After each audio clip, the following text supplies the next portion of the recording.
पत्नी के अंतिम संस्कार व 13वीं के बाद रिटायर्ड पोस्टमैन मनोहर बाबू गांव छोड़कर मुंबई में अपने पुत्र सुनील के बड़े से मकान में आए हैं। सुनील बहुत मुनहार के बाद यहां ला पाया है। यद्यपि वह पहले भी कई बार प्रयास कर चुका था, किंतु अम्मा ही बाबूजी को ये कहकर रोक देती थी कि कहाँ वहाँ बेटे बहू की जिंदगी में दखल देने चलेंगे, यही ठीक है। सारी जिंदगी यहीं गुजरी है और जो थोड़ी सी बची है उसे भी यहीं रहकर काट लेंगे, ठीक है ना। बस बाबूजी की इच्छा मर जाती, पर इस बार कोई साक्षात अवरोध नहीं था और पत्नी की स्मृतियों में बेटे के स्नेह से अधिक ताकत नहीं थी, इसलिए मनोहर बम्बई आ ही गए हैं। सुनील एक बड़ी कंस्ट्रक्शन कंपनी में इंजीनियर है। उसने आलीशान घर व गाड़ी ले रखी है। घर में घुसते ही मनोहर ठिठक कर रुक गए। गुदगुदी मैट पर पैर रखे ही नहीं जा रहे थे उनके। दरवाजे पर उन्हें रुका देखकर सुनील बोला, आइए बाबूजी, अंदर आइए। बेटा मेरे गंदे पैरों से ये कालीन गंदी तो नहीं हो जाएगी बाबूजी, आप उसकी चिंता ना करें। आइए यहाँ सोफे पर बैठ जाइए।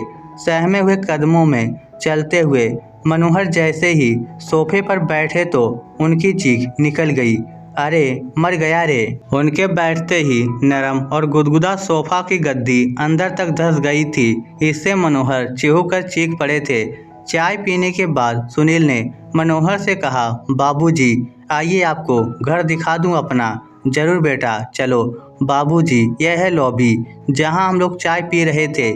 यहाँ पर कोई भी अतिथि आता है तो चाय नाश्ता और गपशप होती है। एक डाइनिंग हॉल है, यहाँ पर हम लोग खाना खाते हैं। बाबूजी, ये रसोई है और इसी से जुड़ा हुआ ये भंडार घर है। यहाँ रसोई से संबंधित सामग्री रखी जाती है। ये बच्चों का कमरा है, तो बच्चे क्या अपने माँ बाप के साथ नहीं रहते। बाबूजी, ये शहर है और शहरों में मुंबई है। यहाँ बच्चे को जन्म से ही अकेले सोने की आदत डालनी पड़ती है। माँ तो बस समय समय पर उसे दूध पिला देती है और उसके शेष कार्य आया आकर कर जाती है। थोड़ा ठहर कर सुनील ने आगे कहा, बाबूजी, ये आपकी बहू और मेरे सोने का कमरा है और इस कोने में एक गेस्ट रूम है। कोई अतिथि आ जाए तो यहीं ठहरता है। यह छोटा सा कमरा पेट्स के लिए है। कभी कोई कुत्ता आदि पाला गया तो उसके लिए व्यवस्था कर रखी है।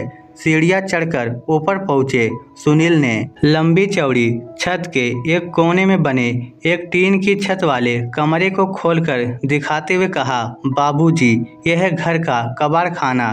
घर की सब टूटी फूटी और बेकार वस्तुएं यहीं पर एकत्र कर दी जाती है और दिवाली होली पर इसकी सफाई कर दी जाती है। ऊपर ही ये एक बाथरूम और टॉयलेट भी बना हुआ है। मनोहर ने देखा कि इसी कबाड़ खाने के अंदर एक फोल्डिंग चारपाई पर बिस्तर लगा हुआ है और उसी पर उनका झोला रखा हुआ है। मनोहर ने पलटकर सुनील की तरफ देखा, किंतु वह नीचे जा चुका था। मनोहर चारपाई में बैठकर सोचने लगे कि कैसा ये मकान है जहां भविष्य में पाले जाने वाले पशु के लिए कमरे का व्यवधान कर लिया जाता है, किंतु बूढ़े माँ बाप के लिए नहीं। इनके लिए तो कबाड़ का कमरा ही उचित आवास मान लिया गया है। नहीं, अभी मैं कबाड़ नहीं हुआ हूँ। सुनील की माँ की सोच बिल्कुल सही थी। मुझे यहाँ नहीं आना चाहिए था। अगली सुबह जब सुनील मनोहर के लिए चाय लेकर ऊपर गया तो कक्ष को खाली पाया। बाबूजी का झोला भी नहीं था वहाँ। उसने टॉयलेट व बाथरूम भी देख लिए, किंतु बाबूजी वहाँ भी नहीं थे।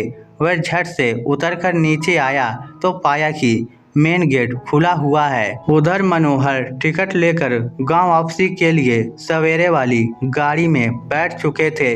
उन्होंने कुर्ते की जेब में हाथ डालकर देखा कि उनके अपने घर की चाबी मौजूद थी। उन्होंने उसे कसकर मुट्ठी में पकड़ लिया।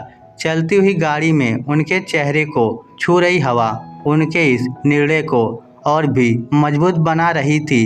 इस स्टोरी को लेकर आपकी क्या राय है, नीचे कमेंट करके हमें ज़रूर बताइएगा। धन्यवाद।